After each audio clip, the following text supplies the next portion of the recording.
In our last video, we looked at section 2.2, scope of initial and subsequent releases. In this video, we're going to take a look at our next section, which is 2.3, and that is limitations and exclusions. So this is where the stakeholder helps define what they don't want included as part of this project. So let's take a look at what we have here as a limitation and an exclusion. So we have limitation 1.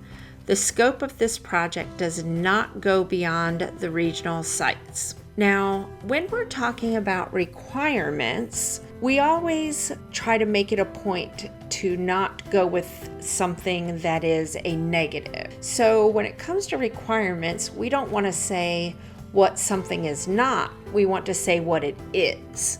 But in the case where you're talking about limitations and exclusions, it's okay to define what something is not.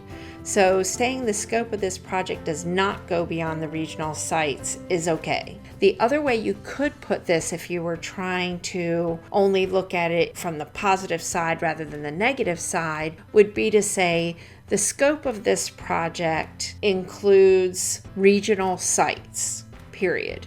But when you're talking about limitations and exclusions, that almost makes you feel like you should be hearing something that it's not. So if somebody reads the statement, the scope of this project encompasses the regional sites, they may be waiting for, well, okay, but what doesn't it encompass? Because this section is about limitations and exclusions.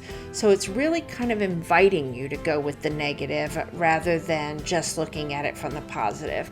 So I feel like in this area, saying that it does not go beyond the regional sites is actually a more correct way of stating what this is related to. Next, we have exclusion 1. Any updates to the corporate site will need to be addressed at a later date as a separate project.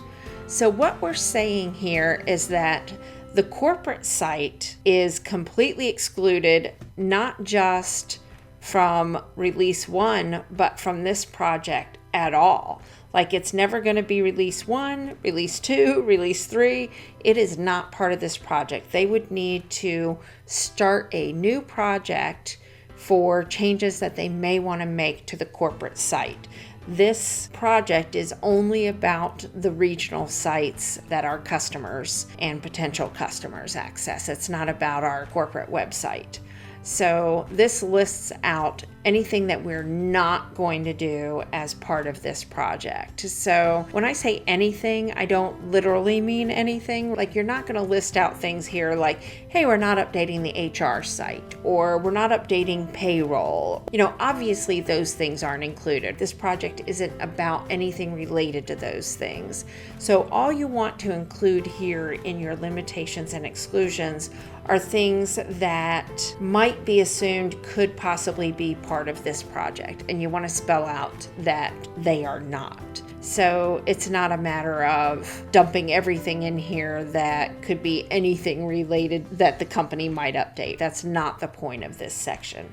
It's only limitations and exclusions related to this particular project and what it's about.